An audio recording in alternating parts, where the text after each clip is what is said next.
Bienvenidos a La Hora del Museo, el podcast del Museo Histórico Nacional. Identidad, cultura, patrimonio y más. Soy Rocío Muñoz y te invito a un encuentro diario con la historia y sus protagonistas.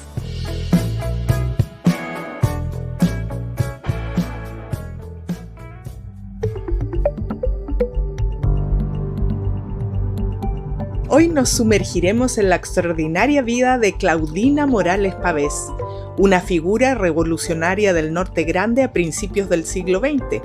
Ella destacó como directora de conjuntos teatrales, apasionada dirigente obrera y militante de organizaciones feministas.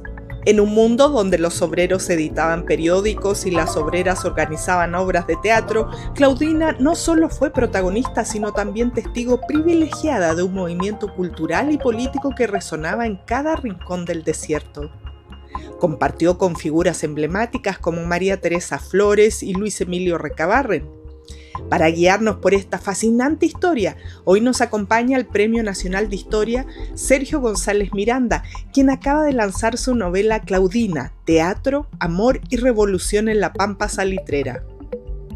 Sergio González, reconocido académico e investigador de la cultura pampina y las relaciones fronterizas del Norte Grande, ha reconstruido meticulosamente esta historia a partir de entrevistas con las hijas de Claudina y un valioso álbum familiar donde fueron preservados recuerdos, libretos teatrales y recortes de prensa de esta notable mujer. Bienvenido, Sergio, gracias por aceptar esta invitación a conversar en este espacio del Museo Histórico Nacional. Bueno, los agradecimientos son míos, me siento muy contento de estar con ustedes compartiendo esta conversación. Sergio, bueno, hoy día vamos a hablar de tu libro que se lanzó hace poquitos días, que aborda una historia desconocida y que me encanta, que es de una mujer además y que reúne muchas cosas tan propias de nuestra cultura, de nuestra historia. Pero quería preguntarte antes de eso, antes de que vamos a los detalles de esta historia, ¿cómo llegas a ella? ¿Cómo descubres a esta mujer, a Claudina? ¿Y por qué te llama la atención, bueno, las historias del norte para quienes no te conocen, no conocen tu trayectoria? Bueno, quiero partir con esa última frase porque en realidad mi propósito en el campo de la historiografía siempre ha sido rescatar a personas, a grupos humanos que vivieron aquí en el norte grande de Chile y en particular en Tarapacá durante el periodo del siglo XIX y siglo XX, ¿no? Y las mujeres en particular me han parecido muy importantes porque han sido a veces de manera intencionada, invisibilizada, digamos, ¿no? Voy a poner un ejemplo de un libro anterior, que es anterior al que vamos a comentar, y que se lo puedo mostrar en pantalla porque no salió hace tanto tiempo, que es Voces desde la Arena, que es también de mujeres. La historia de mujeres olvidadas en la industria del salitre, que se trata de que los descubro por archivos, ¿cierto?, de mujeres que fueron propietarias de oficinas salitreras en el periodo peruano, ¿no?, antes de la Guerra del Pacífico en Tarapacá. Y después en los listados oficiales ellas no aparecen, ¿no? Aparecen los nombres de sus esposos, de los abogados, representantes, etcétera. Incluso en algunos casos le cambian los nombres. Por ejemplo, a Ercilia Carpio le ponen Ercilio Carpio, por ejemplo, ¿no? Entonces, es difícil y no creo que haya habido mala intención, simplemente es que la mentalidad de la época no podían concebir que fuera una mujer la dueña de esa oficina. Generalmente eran oficinas pequeñas que se conocían como de paradas, y no eran pocas, descubrí que eran muchas, y en este caso en particular tiene que ver con ya el siglo XX. En la década de los 80, Rocío, yo ya tengo mis buenos años, ¿no? Entonces, en la década de los 80, yo hice un trabajo de entrevistas a hombres y mujeres que trabajaron en el mundo del salitre, ¿no? De hecho, es un archivo muy lindo que tengo, que hemos estado ya pasándolo a digital lentamente, en algún momento lo entregaré a algún archivo para que se conserve. Y de ahí salió un libro mío, ya tiene bastantes años, que se llama Hombres y Mujeres de la Pampa, pero quedan de ahí todavía de ese material muchas derivadas, por llamarlo así. Y una de esas derivadas es que también me interesaron las personas que trabajaron en el teatro obrero de ese periodo, porque fue muy importante el teatro obrero por múltiples razones, entre otras, porque fue el mecanismo por el cual los obreros y las obreras pudieron a veces entrar al mundo de la alfabetización, de la educación, y tuvieron un rol también muy activo en la lucha social, digamos, por determinados fenómenos, digamos, de la época que tenían que ver con la cuestión social en Chile. Averiguando sobre teatro obrero, Guillermo Segarra, que era un conocidísimo actor y escenógrafo de aquí de Tarapacá, en Iquique, más conocido como Willy Segarra, me dijo, tiene que entrevistar a las hijas de mi suegra, o ex suegra, digamos, ¿no? Porque ella fue directora de teatro y ellas fueron actrices. Entonces me dio el dato para ubicar a Rogelia Navarro, que era hija de Claudina, ¿no? De Claudina Morales. Y también a su otra hija que estuvo casada por un tiempo, digamos, con Willy, que era Marina Villarroel, era ella, era la hija de un segundo matrimonio de Claudina. Y a través de estas dos hermanas pude llegar a Claudina, ¿no? Y me di cuenta que era una historia muy, muy, muy importante, que era difícil de poder trabajarla desde un punto de vista estrictamente historiográfico, por ejemplo, a través de una biografía o una historia que podemos llamar una microhistoria. En rigor, pensé de que requería otro formato. Y de ahí nace la idea entonces de pasarse de la historia pura y dura a la novela, donde uno puede tomarse ciertas licencias, y quiero que nos vayas contando. Bueno, hay tanto que quiero preguntarte, pero vamos a conversar de Claudina Morales. ¿Quién fue esta mujer? Yo por ahí investigando, lo poco que sabía la tenía mucho más asociada al mundo del teatro, pero su rol fue mucho más amplio. Entonces, nos contabas cómo llegas a ella. Ahora cuéntanos un poco, obviamente sin contar todo el libro, pero para que la vamos imaginando en nuestra cabeza, ¿quién fue esta mujer? Mira, ella llega a Mejillones desde Santiago, en compañía de su padre, y muy joven, y ahí conoce a quien fue su primer esposo, Domingo Navarro, quien tristemente muere en Mejillones producto de la bubónica, que eran pestes, digamos, que se dieron mucho en esa época porque llegaban especialmente por los barcos, ¿no? Entonces, ahí Claudina enfrenta su primer impacto, ¿no? De perder a su esposo tan joven, quedarse con Rogelia, con su hija. Ella tenía unos 16 años. Y entonces comienza, de ese momento comienza una larga historia que la lleva en algún momento a tomar contacto también a través de quienes trabajaban ahí en Mejillones. Ella después se casa con un pescador y sufre también la rigurosidad de la vida de las mujeres de esa época, ¿no? Y ella tiene que, como espíritu libre, tiene que en algún momento liberarse de eso, ¿no? Lucha y no solamente hay una lucha social, sino también una lucha personal. Ella conoce a Recabarren también, ¿no? Ella por una enfermedad termina en Santiago. El 19 participa, incluso trabajaba en la compañía de tabacos y participa de una gran asamblea obrera que se hizo en Concepción. Y a partir de ahí ella ya se involucran mucho más políticamente. No quiero entrar en muchos detalles, ¿no? Porque si no sería un poco aburrido contar la historia completa, pero ya cuando se enganchan con su esposo y regresan posteriormente a Tarapacá, llegan a Iquique y se van a trabajar a la oficina Peña Grande. Y ahí Claudina toma contacto con grupos de teatro que se hacían en las oficinas salitreras, el Gran Unión Pampa,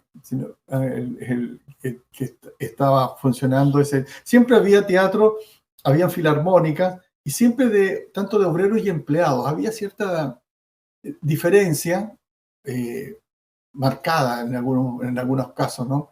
Entonces ella obviamente que se incorpora a trabajar en el grupo de teatro de los obreros, y posteriormente ella, por presión de su esposo, que quería, como era un pescador, quería volver nuevamente a Mejillones, regresa a Mejillones, y en Mejillones funda el Nicanor de la Sota. Pero ella ya está participando, por supuesto, vinculada a la Federación Obrera de Chile, su vínculo con políticos, en fin, y lo mismo que sus hijas, y realiza ahí en Mejillones todo un desarrollo del teatro, que posteriormente, cuando ella se separa de su esposo ya definitivamente y se va a Iquique, lo desarrolla en Iquique de manera muchísimo más completa, con más actores, y sus hijas comienzan a participar en el grupo de teatro Arte y Revolución, que pertenecía a la Federación Obrera de Chile. Entonces también está la historia de Claudina, y ahí comienza a desarrollar toda una labor social, porque comienzan a llegar las crisis, ¿no? Recordemos la crisis del 19-20, tremenda crisis del salitre. Posteriormente viene la decadencia salitrera lentamente, y viene la gran crisis del 30, pero antes hubo el incendio del Puerto Menor, Caleta Buena, y ella participa en todo, participa también en la gota de leche, es muy activa desde el punto de vista social y político, Claudina. En realidad es impresionante, y a la vez ella desarrolla esta actividad de teatro y vuelve a La Pampa en algún momento a trabajar en la oficina Calacala, que fue la última acción que ella realiza en el norte.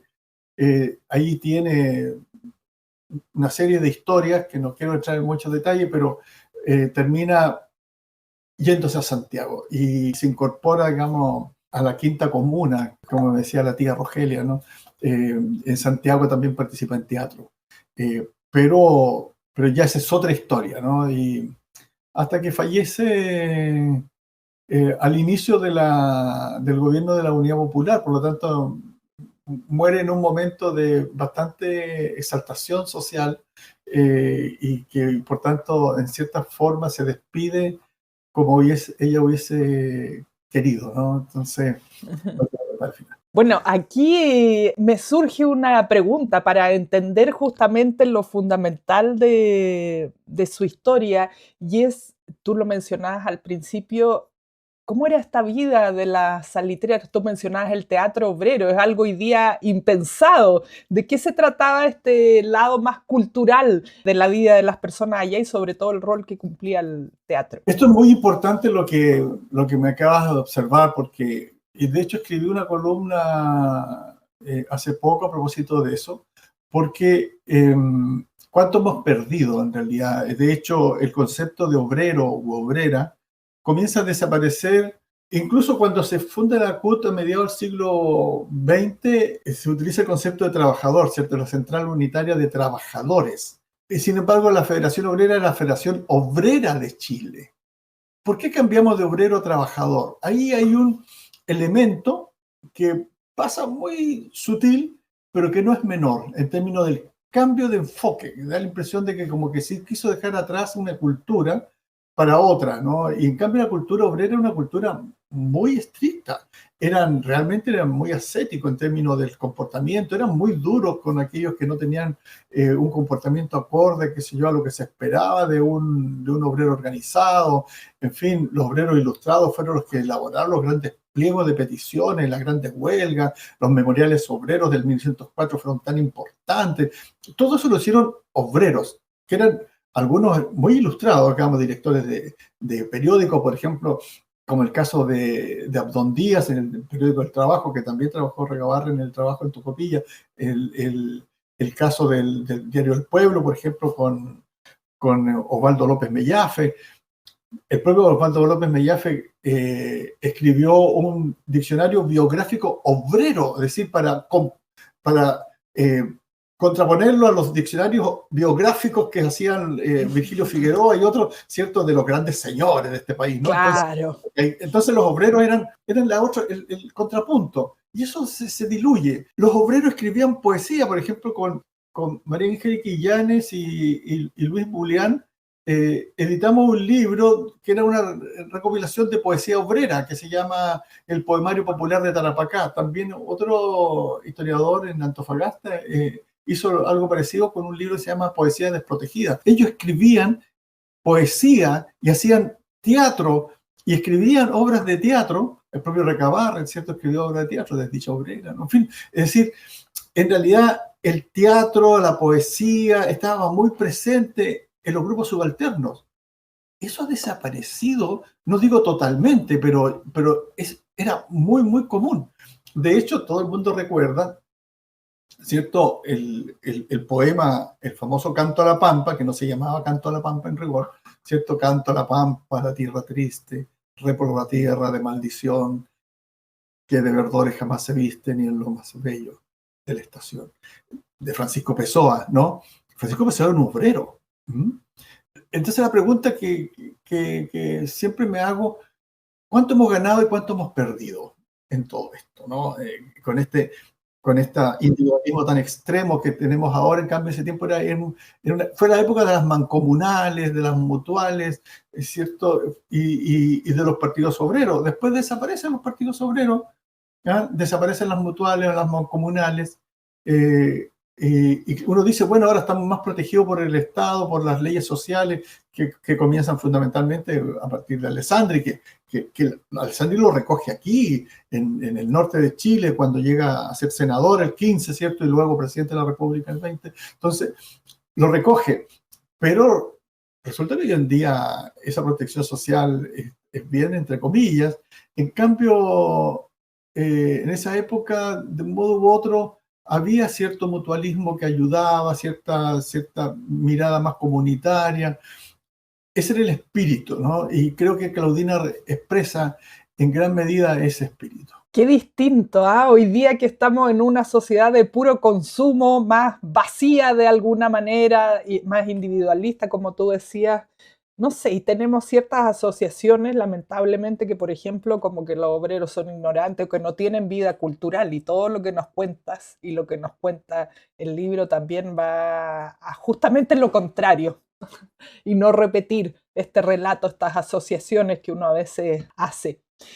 Vamos al mundo de las mujeres que tú nos mostrabas recién, tu anterior libro, porque una cosa es hablar de todo esto del mundo obrero, que es muy distinto hoy día, incluso del paso de obrero a trabajador. ¿Y qué hay de las mujeres? Porque también es otra parte muy invisible, que cuesta rastrearla. ¿Cómo ha sido ese proceso de poder investigar a las mujeres? Porque uno dice, bueno, tengo este dato, voy, si es que es posible, entrevistar a alguien, como ocurre con el libro de Claudina, pero no sé si está en los registros históricos. ¿Cómo se puede contar una historia que aparentemente no está por ninguna parte? Lo que sucede es que a veces tenemos un registro de lo que la memoria todavía conserva, digamos, es decir, nuestra memoria, la memoria de nuestros padres, nuestros abuelos, pero más atrás comienza a diluirse, y por eso es el rol importante de los historiadores. Por ejemplo, recordamos, y me parece muy bien,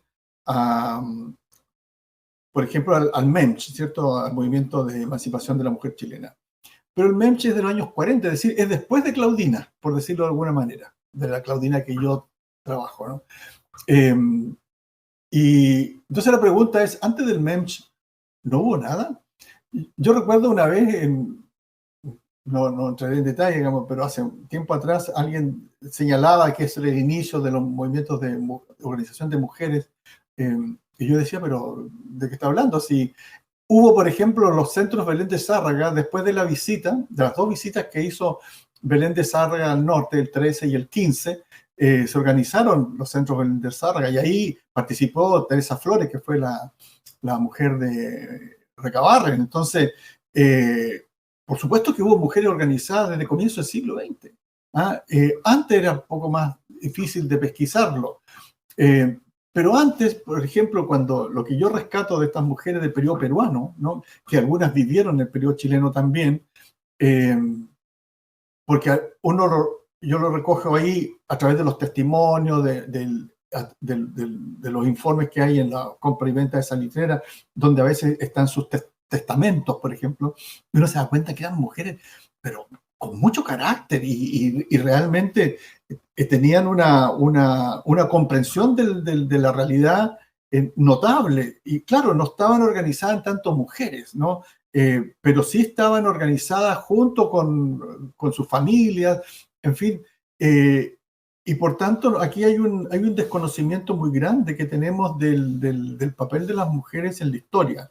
Y en el caso particular de Claudina, por ejemplo, en el caso del MEMS, yo escribí un artículo que se llama, ¿cierto?, sobre de las cocinas apagadas, que es la famosa huelga de las cocinas apagadas, pero es del 40. Y Claudina conoció esa realidad en las oficinas salitreras y, por supuesto, que hubo organizaciones que fueron muy, muy importantes. Y estas organizaciones generalmente se vehiculaban a través no de los partidos políticos, sino a través, por ejemplo, del teatro. El teatro fue muy importante. Por ejemplo, el grupo de teatro Arte y Revolución se utilizaba para financiar a la Federación Obrera de Chile lo que recopilaban, lo que lograban, ¿cierto?, conseguir desde el punto de vista económico. Luego pagaban la cuenta de la luz, el agua, el arriendo y todas estas cosas que necesitaba la Federación Obrera de Chile, lo hacía el teatro. Pero el teatro a la vez distribuía el despertar de los trabajadores, por ejemplo, ¿no? O sea, hacían proselitismo político. Luego, cuando los administradores se dieron cuenta del truco ¿no?, de que entraban como un grupo de teatro, entonces le prohibieron la entrada. ¿Y qué es lo que hicieron? Le cambiaron el nombre y pasó a llamarse Bernardo Jambrina, ¿no? Entonces, Bernardo Jambrina era el Arte Revolución. Entonces, siempre...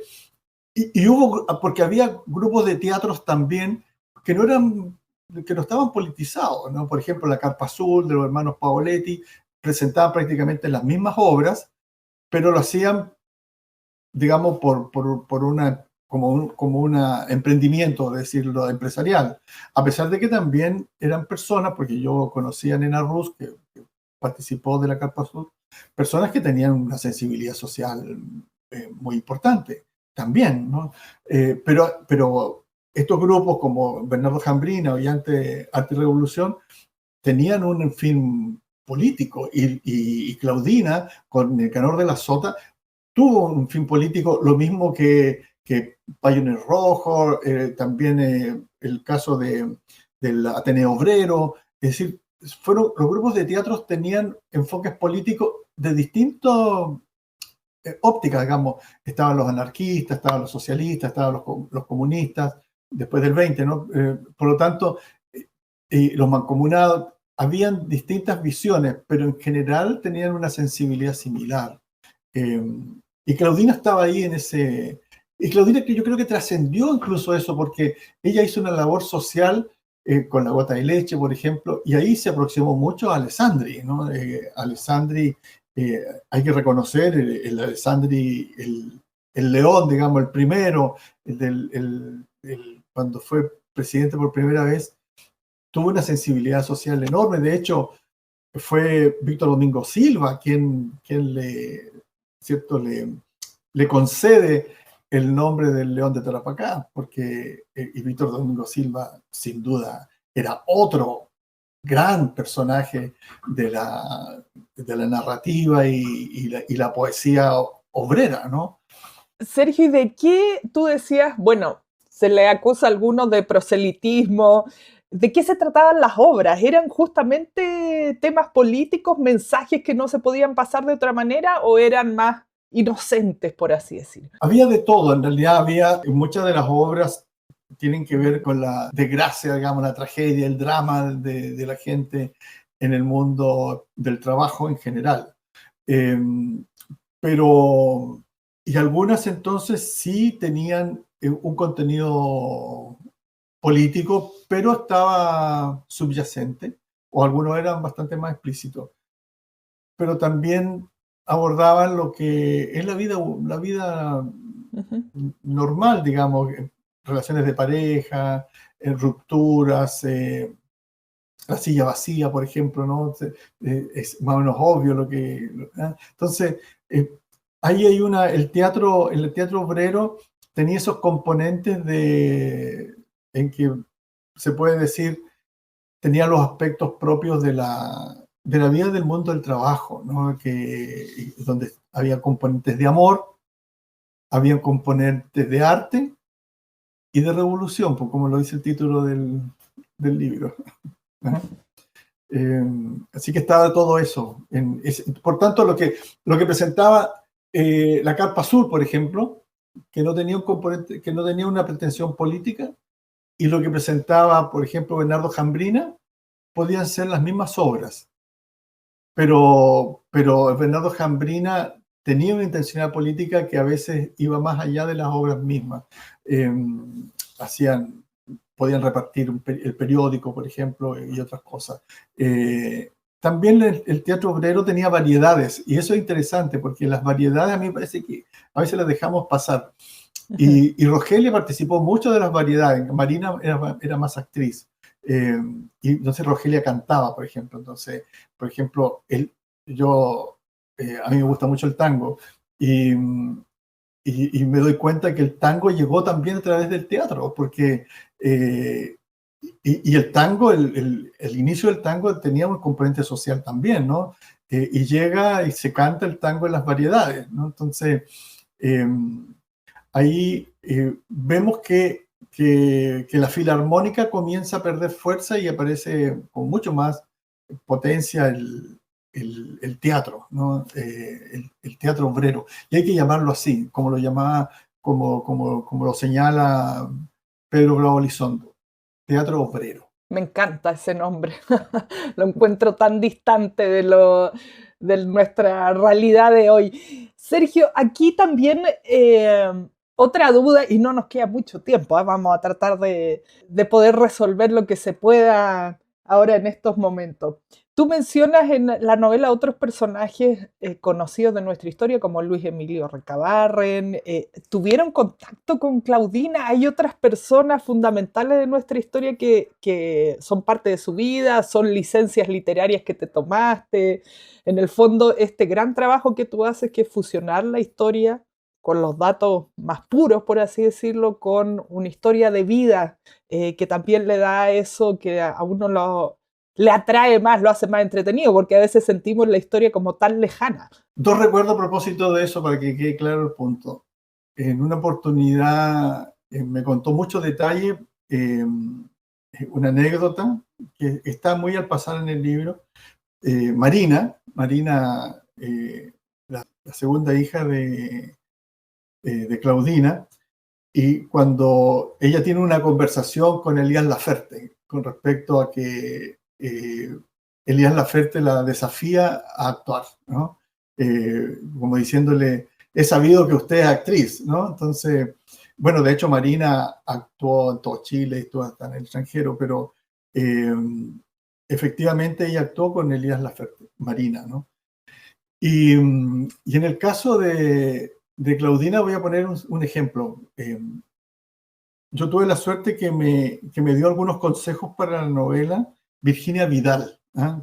Que es una escritora muy conocida, y importante porque ella escribía ciertas novelas históricas, ¿no? Entonces escribió sobre Balmaceda, sobre cierto Javier Carrera, en fin, sobre las obreras también, las fabriqueras. Eh, y, y ella en una oportunidad vino a Iquique y estuvo compartiendo conmigo en torno, digamos, a la novela. Y cuando yo la llevé al aeropuerto, esto está en la novela, yo la llevé al aeropuerto, ella me dice, ¿sabes, Sergio? No me puedo ir. Porque se estaba yendo y se devuelve y me dice, no me puedo ir sin decirte algo. Me dice, yo conocí a Claudina. Me dice, yo era muy joven, era muy joven. Claudina y ella pertenecieron al Partido Comunista, ¿no? Yo, la verdad es que yo no pertenezco al Partido Comunista ni a ningún partido político en específico, ¿no? Entonces puedo ver esto con un poquito más de distancia necesaria para que las cosas estén en su dimensión mucho más serena. Entonces ella me dice, en el partido, yo estaba en la juventud y estaba ella. Ella cuando llegaba, estaban todas estas mujeres, me decían que eran muy, muy sobrias, casi masculinas, me decía. En cambio, cuando llegaba Claudina, ella siempre muy, muy pintada, con su pelo, con su copete, con su estola, en fin. Pero ella, decía, era pequeñita, decía, pero estaba como rodeada de un aura. Decía, y era porque, primero, ella había trabajado con Recabarren. Había conocido y trabajado con Recabarren, y además había estado en La Pampa, era de La Pampa, entonces tenía esa aura que como un intocable, digamos. Entonces ella podía vestirse como quería, decir las cosas, era siempre, como que siempre actuaba. Entonces me dijo, yo, cuando me hablaste de esta novela, no pude sino tener mucho interés en conocerla porque supe de Claudina, la conocí a la distancia, ¿no? En esa época ella era muy joven, Claudina era una mujer mayor. Entonces, creo que eso responde a tu pregunta. Qué increíble, todas las cosas que pasan cuando uno publica un libro, todas estas evocaciones, recuerdo, y uno va recopilando más información después. Y a ese punto quería llegar, antes de despedirnos, Sergio, luego de tu larga trayectoria, ahora este último libro, ¿qué se viene para más adelante? ¿Hay temas que tal vez te surgieron a partir de la escritura de esta novela? ¿Vas a seguir tal vez en la literatura o en la historia, recabando más historias de mujeres del norte? ¿Por dónde se viene la cosa de ahora en adelante? No lo sé. La verdad es que yo lo que tengo claro es que tengo compromisos de escritura. Primero, yo trabajo en la universidad y tengo que tener una producción historiográfica anual relevante con proyectos Fondesit y todo ese tipo de cosas. Como dijiste en un momento, la historia pura y dura. ¿Ah? Eso es mi trabajo y eso es lo que hago. Y todas estas cosas yo las escribo en la noche tarde, en las vacaciones, en fin. Por eso que es una larga vida, largo proceso, digamos, a la vida. Con respecto al tema más literario, sin duda que me encantaría poder seguir rescatando mujeres porque las hay. En el libro Voces desde la Arena hay una coincidencia de dos mujeres que mueren en 1886, ya periodo chileno, y las dos mueren el mismo mes y de la misma enfermedad, que en ese tiempo se llamaba, entre comillas, la tisis, ¿no? Que era la tuberculosis, ¿no? Las dos mueren de tisis y las dos mujeres tuvieron una vida increíble en paralelo, en dos lugares distintos, fueron dueñas de dos oficinas. De hecho, una de ellas, y las dos oficinas, lamentablemente una está muy destruida por toda esta acción depredadora que tienen algunas empresas de yodo, digamos, que están trabajando en el desierto salitrero, que es la oficina Unión, y la otra era la oficina Santa Lucía. La huelga en 1907, ¿cierto?, parte en San Lorenzo. Y de San Lorenzo, que también es interesante de San Lorenzo, de dos mujeres que tienen que ver con la oficina de San Lorenzo, pero no tengo tiempo de explicar eso. Pero luego se va a la huelga directamente a la oficina Santa Lucía, que en ese tiempo el dueño era una compañía inglesa. Pero antes de la compañía inglesa fue propiedad de una mujer que se llamaba, ¿cierto?, Lucía Ceballos, viuda de Albarracín.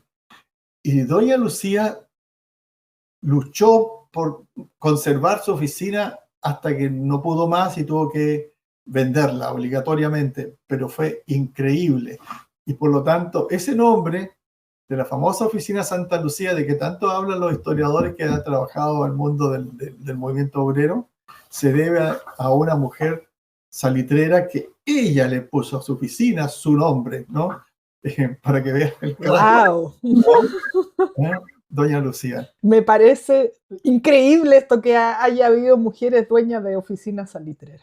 Claro, y bueno, y tuvieron en general a veces vidas muy difíciles, porque todo el mundo dice, bueno, fueron empresarios, no, pero fueron empresarios de oficinas pequeñas, estaban trabajando allá, en realidad, y todas fueron expropiadas por el gobierno peruano primero, después por las grandes compañías después, fueron expropiadas, quedaron sin nada, y murieron muchas en situaciones bien difíciles. Así que sería interesante, pero me estás, Rocío, haciendo pensar en algo que todavía no había. Hay que cumplir con los deberes académicos primero. Bueno, lamentablemente es así, uno quisiera hacer muchas cosas, pero aunque lo que yo puedo decir que mi trabajo me encanta porque me dedico a hacer historiografía que es maravillosa. Yo cada vez me he ido aproximando mucho más hacia la microhistoria y por lo tanto estoy en el límite entre, por decirlo de alguna manera, en el límite con la narrativa. Así que además me encanta mucho el ensayo, que yo creo que hay que reivindicar el ensayo fue tan importante en el desarrollo de las ciencias sociales en Chile, y que lo hemos ido dejando de lado el mundo intelectual. en reemplazo de del cientificismo del papers, ¿no? Así que en ese sentido también es una manera personal de revelarme, ¿cierto?, a esa tendencia cientificista, demasiado cientificista. No estoy en contra de ella, digamos, pero me parece que se ha exacerbado y hemos estado perdiendo también, así como hemos perdido la cultura obrera, hemos estado perdiendo la cultura del ensayo, por ejemplo, ¿no? Los grandes pensadores chilenos. Yo siempre les pregunto a mis alumnos cuando doy alguna conferencia, digo, bueno, para el centenario tuvimos grandes ensayistas que pensaron Chile a 100 años de su existencia. ¿Qué pasó para cuando se conmemoraron los 200 años? Un ensayista de los 200 años. ¿Cierto? ¿Ah? ¿Dónde están? ¿Dónde están los pensadores que dijeron, a ver, hagamos un balance de nuestro país a los 200 años de vida? Lo hicieron. Los en 1910 lo hicieron muchísimos y son muy estudiados esos pensadores. Encina, Palacio, Venegas, Recabarren, Pinochet Lebrun, en fin, muchos, ¿no? Y ahora, ¿se dan cuenta cómo hemos perdido? Así como perdimos la cultura obrera, hemos perdido también la cultura del ensayo y de los pensadores. Y sin pensadores, este país no sabe, por eso que el país no sabe dónde va. Ese es el problema, ¿no? Estoy absolutamente de acuerdo contigo, Sergio. Nos hace falta. Hoy día estamos mucho, como tú decías, en la ciencia y no tanto en esta reflexión y en esto que tiene que ver con los ensayos, por ejemplo, que es donde plasmar estos pensamientos y conocimientos también. Estamos dejando de lado las humanidades, siento yo, y mirándolas un poco en menos y son tan fundamentales. Mi crítica al cientificismo no tiene que ver con la ciencia, con las disciplinas científicas clásicas. Tiene que ver cómo se incorporó esa forma de mirada en las humanidades y las ciencias sociales. Es decir, las humanidades han comenzado a perder su espíritu, digamos, que las hizo tan importantes, no solo en Chile, en América Latina en general. Así que tenemos que reivindicar eso también. Así que hay tareas múltiples, Rocío. Bueno, Sergio, muchísimas gracias por compartir parte de nuestra historia del norte, de mujeres. ¿Puedo aprovechar de agradecer, sí, por supuesto. A la editorial Pampa Negra, que es una editorial pequeñísima de Tocopilla, Antofagasta, que en realidad es un grupo de personas notables. Hicieron una presentación de esta novela en Antofagasta que fue muy linda. En realidad yo nunca he tenido mayores pretensiones con esta novela, ¿eh? En realidad me ha dado mucha vergüenza incluso pensar que pudiera yo publicar algo en ese formato. pero en realidad ha sido una experiencia maravillosa. Quiero agradecer a todas las personas que han estado y siguen estando en este proceso de presentación de Claudina en sociedad. Bueno, por supuesto, y ahí están en Instagram, Editorial Pampa Negra, de donde yo estuve mirando, claro, todo este proceso de lanzamiento del libro para poder seguir la pista, y tiene otras historias increíbles, de otras publicaciones también increíbles de historias del norte. Trataron un libro de Mario Bahamonde que estaba absolutamente perdido. Impresionante. Sí, está muy interesante ese catálogo. Muchísimas gracias por compartir con nosotros en este espacio del Museo Histórico Nacional. Muchas gracias a ustedes, muy amable. Esto fue La Hora del Museo, un encuentro cotidiano con nuestra historia, el podcast del Museo Histórico Nacional.